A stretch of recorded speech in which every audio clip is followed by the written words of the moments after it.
Games don't hit the same anymore. It's a saying we're constantly hearing from gamers every single year.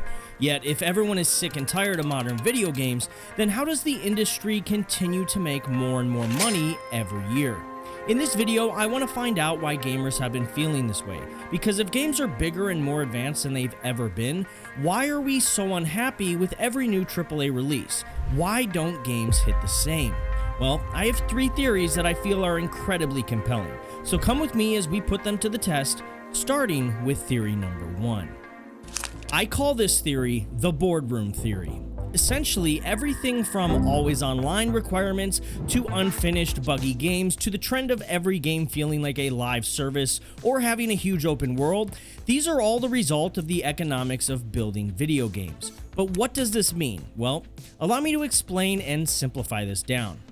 See, as gaming has grown, so has the cost to make video games. Let's use Call of Duty as an example. In 2007, the budget for COD 4 was around $100 million, including marketing. 2009's Modern Warfare 2 cost around $200 million. Fast forward over a decade and the budget for Black Ops 6 marketing alone is more than the entire budget for the OG MW2. And this isn't only for the most popular games. The data shows that, adjusted for inflation, the cost to develop a video game 10x's every 10 years. Now you're probably asking, how and why is it so expensive? Well, for the how, let's say you own a game studio in sunny Los Angeles, California, where many are located. You need employees and the average salary for a game dev is around $120,000. Depending on your level of experience and role, this can be higher or lower, but if you want some of the best talent, be prepared to go higher. Now take that salary and multiply it by 100 to 500 people, the average team size for a AAA video game like Spider-Man 2. Even on the low end, you still need an office, support staff, equipment, health insurance, and perks to be competitive against other companies and attract the best employees. Now multiply all of that over 3 to 5 years between game releases, and you can see how these budgets end up being massive. But why? Why do you need all of that? Back in the day, we got 5 Halo games in 10 years, 3 GTA games in 5 years, most with teams smaller than 100 people. These days, we can't even get a GTA title once a decade. Well, that's because these games have only gotten bigger and more complex. I mean, look at the jump between GTA San Andreas, GTA 4, GTA 5, and Red Dead 2, or the jump between Last of Us 1 and 2. Still don't get it? Let's use your imaginary game studio again as an example. You think your game is fun, but you're told by executives that graphics need to improve, the world needs to feel lived in, and people need to feel like there's great value in buying your game. So make everything bigger. That goes against your gut as a game developer, but that's what the focus groups are telling you to do. Now you plan to improve NPC AI, make your map bigger, and fill it with more details. You work to improve graphics and want to develop a story for characters in a multiplayer shooter. You grow your team, but you can't just throw money at the problem. Too many cooks and it's a planning nightmare. You need to get more time. 1 extra year turns into 2 or 3. Now you're burning through cash and the executives say, no more, it's time to release. And you're Concord, $200 million down the drain. This is why the world's biggest game publishers have shifted their strategies. Remember how Activision used to publish a ton of games? Many were smaller projects with small teams and small investments. None of these small projects were guaranteed bangers, but if a game did pop off, like the Tony Hawk series for example, it was an amazing return on investment. That is called the shotgun approach. But over time, as games became more complex and more expensive to make, they needed safer bets that were guaranteed winners. So they shifted to the sniper approach. Make one game from a series that is already massive, huge budgets, huge teams, huge profits. Now, this change in strategy has come with a price, often at the expense of creativity, polish, and even the ideas themselves.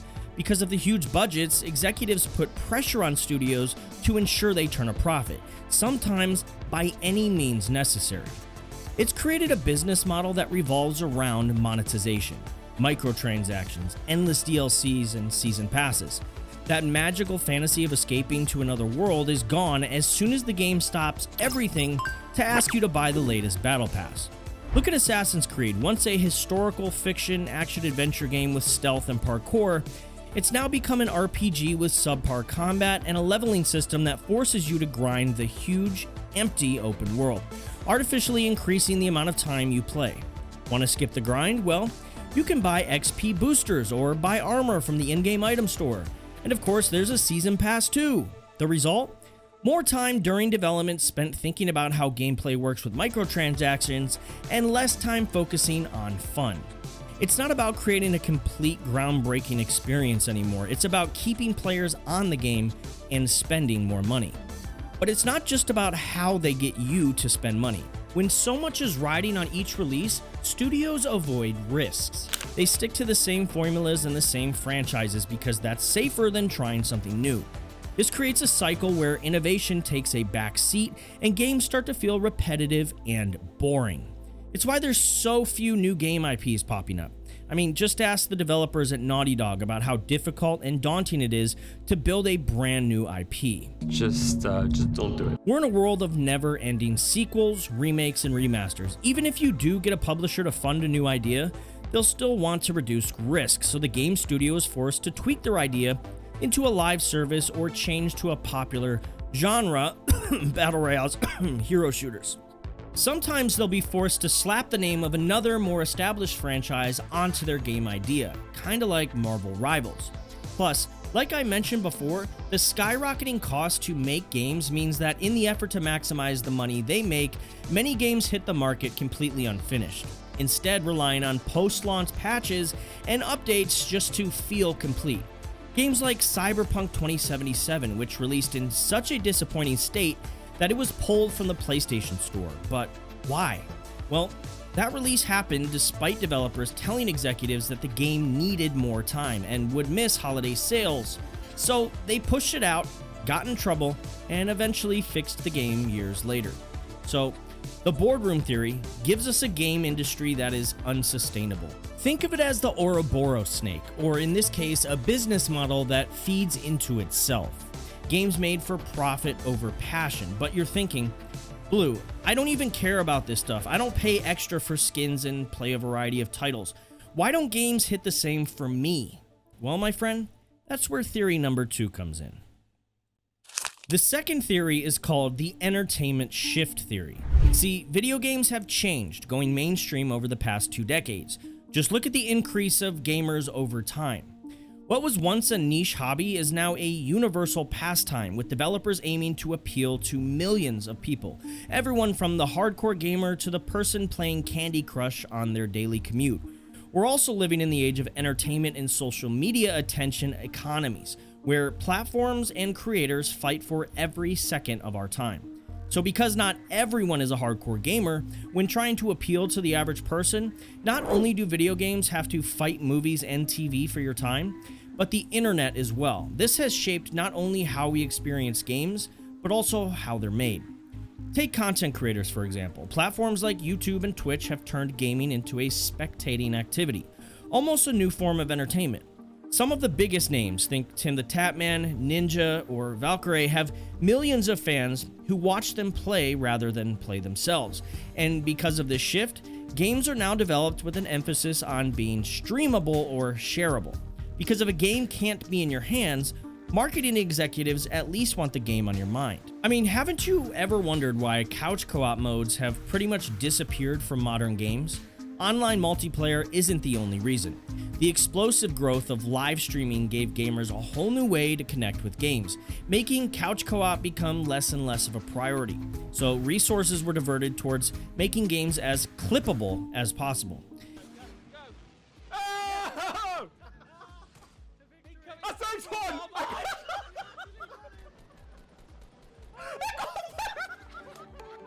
Yes, the video games can clip farm too.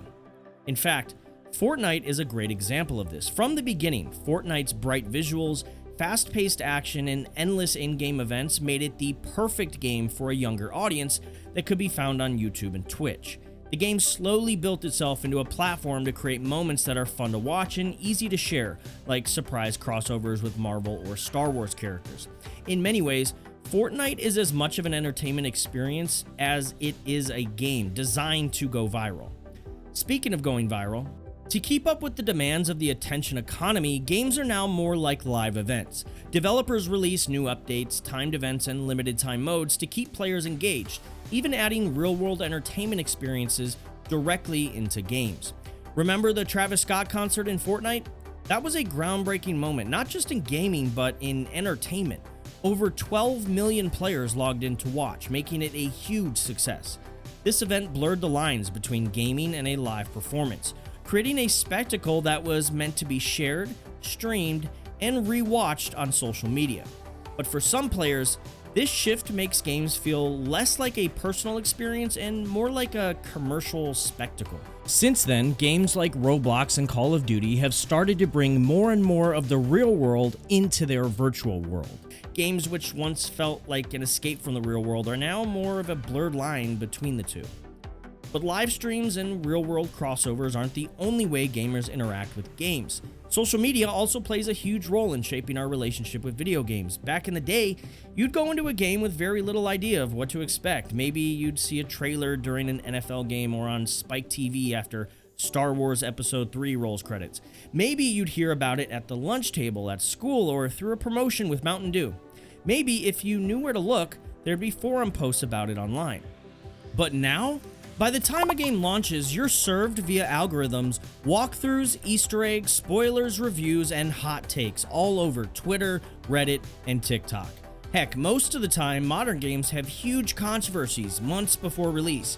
It's incredibly hard to tune out all the noise to the point where it can shift your idea of a game's popularity or even its quality. Think of a time where you saw a really funny clip that made you buy a game like Lethal Company, or a time where you saw a hot take that changed your mind on buying a game. Did you drop a TikTok clip into the group chat as a way to get your friends to buy Palworld or Helldivers 2? And let's consider Elden Ring. Within hours of its release, the game was everywhere on social media. Boss fights, builds, secret areas, and strategies were dissected online, transforming the experience. For players who got served Elden Ring content, that mystery and discovery that used to define older RPG games started to feel like a shared public journey rather than an individual adventure. In a way, social media made the experience more social, but it also changed how personal and immersive it could feel.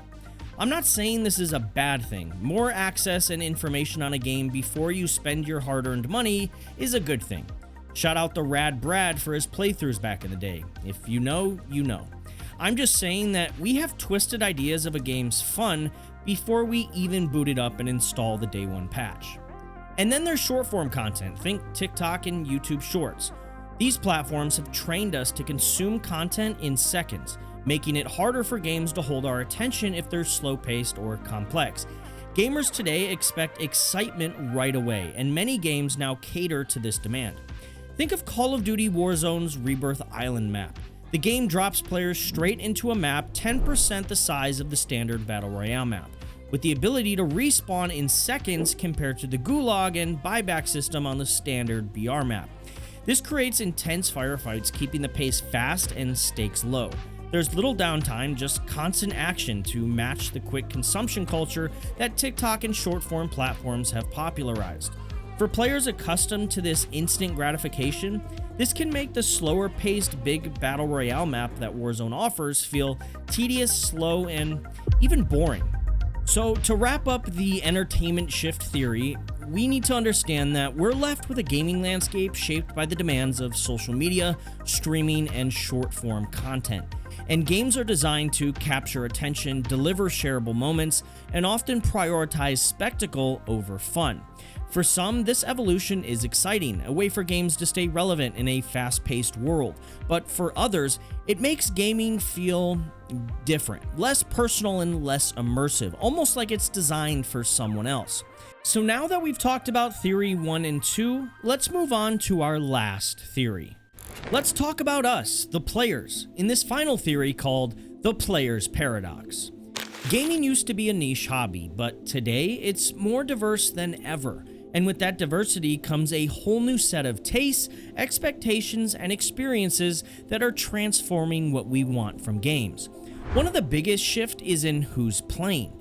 Today's gamers are older, more diverse, and more global than ever. Back in the day, the stereotypical gamer was a teenage dude in his room. Now the average gamer is 35 years old, and nearly half of all gamers are women.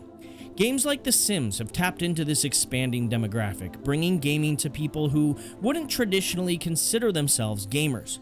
Mobile gaming has exploded, becoming accessible and easy to fit into everyday life, with some games like Warzone Mobile being closely tied into the progression systems found in console Warzone, which is just another way to get people to move to a more hardcore version of the game. Think of it like a gateway. But this overall shift in who's playing has also led to a more fragmented gaming landscape, where everyone's idea of what a good game is looks very different. Some people like battle royales, while some despise them. Some want new stories from different perspectives, and some want to return to the 2010s era of the silent protagonist, bald guy looking cool. Fun fact, this was a very popular character design during the PS3 and 360 era because rendering a buzz cut on brown hair is the easiest style to render. Wavy or long hair can look like Play-Doh or a Lego piece. Blonde hair can look odd in different lighting situations, and black hair can look textureless or lacking depth. Well, the more you know. But it's not just about who's playing. How we play has changed too. For a lot of gamers, there's now a greater focus on multiplayer experiences, live service games, and content that updates over time. Today's players expect games to grow and evolve, with new updates and content drops keeping the experience fresh. Take Destiny 2 for example. Bungie turned the game into a live service experience, offering frequent content updates, expansions, and seasonal events. Players stay invested over years instead of moving on after the campaign ends. But for players who miss the days of contained single-player adventures or even the multiplayer arenas of 2009, this shift towards ongoing games can feel like games never truly finish anymore. They're never done. There's always more to buy, more to do, more to keep up with. A never-ending slog. Another big change is the relationship between gamers and developers.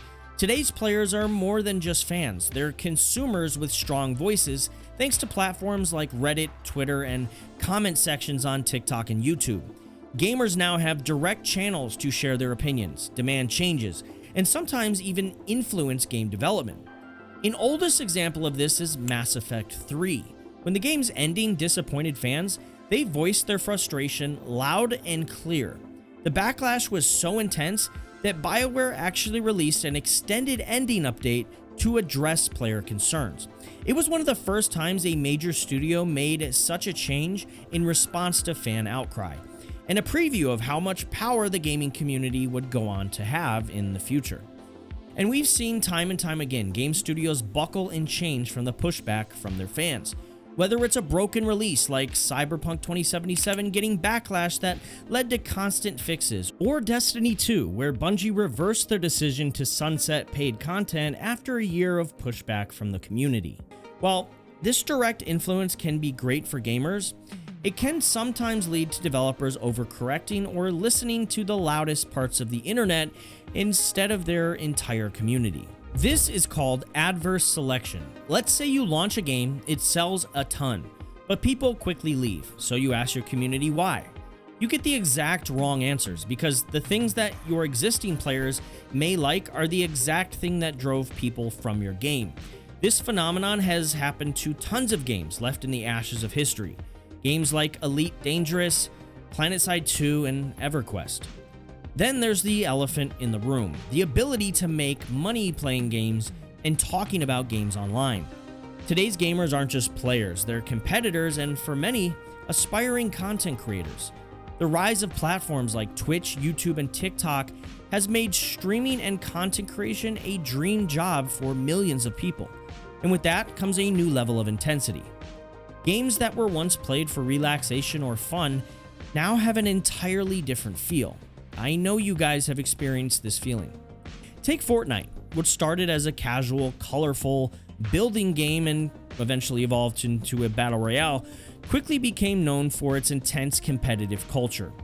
The game's popularity on streaming platforms attracted skilled players who turned it into a high-stakes experience where every match felt like $1 million tournament.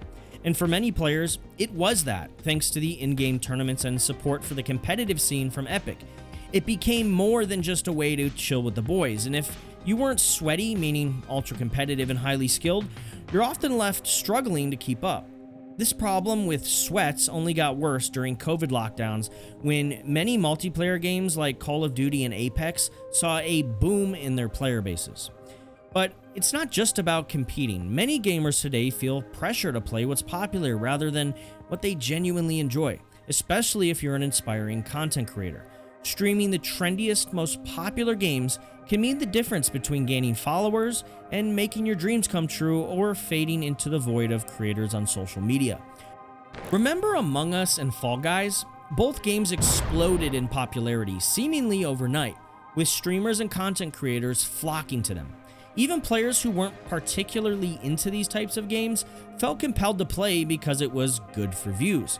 But once the hype died down, so did much of the interest. The games became less about personal enjoyment and more about keeping up with the trends, a cycle that I feel has drained some of the fun and authenticity out of gaming. Then there's the online discourse. Social media has turned every game into a subject for instant analysis, and everyone's chasing the next viral opinion.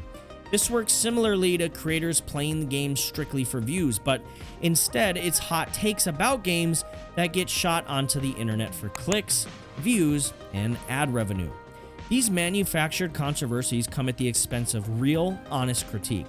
It doesn't matter if you're praising a game to the heavens or tearing it apart. It doesn't matter if you're right or wrong.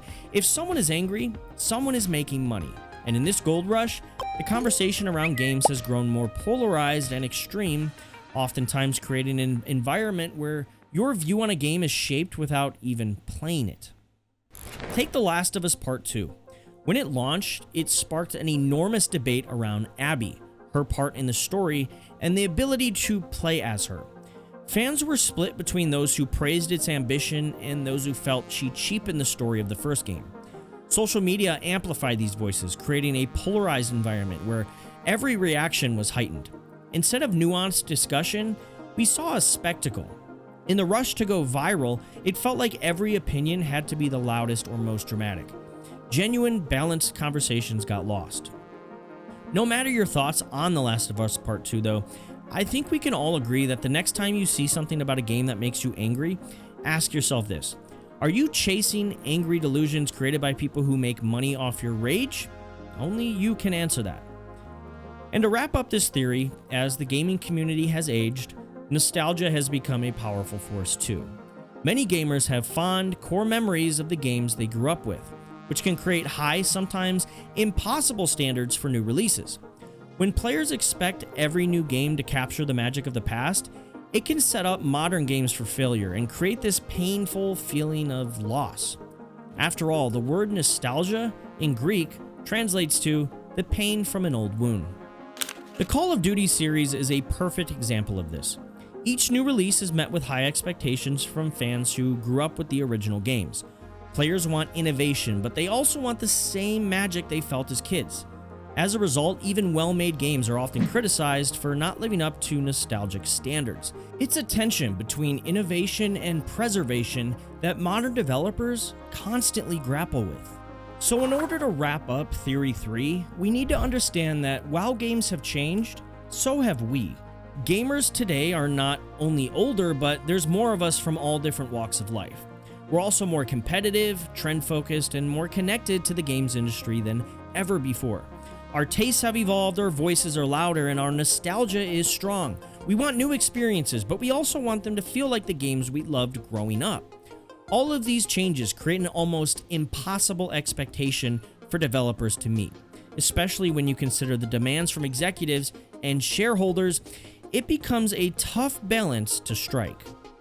Okay, so now with all three theories out of the way, let's try to answer the question we posed at the beginning. Why does gaming not hit the same anymore? Well, I think the answer to this, like most things in life, is somewhere in the middle of all three theories. Games are a business, and they're built in a world that demands constant content and constant attention, and we, the gamers, are changing right along with them. But that doesn't mean the magic is gone, it's just different. Maybe that magic can still be found if we look in the right places. indie games, experimental titles, those experiences made with passion instead of profit. In the end, maybe it's less about the games not hitting the same and more about us finding new ways to appreciate them.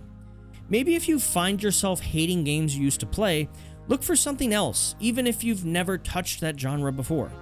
Just try new things. If you find yourself constantly angry at video games after reading a tweet or watching a video, ask yourself, why?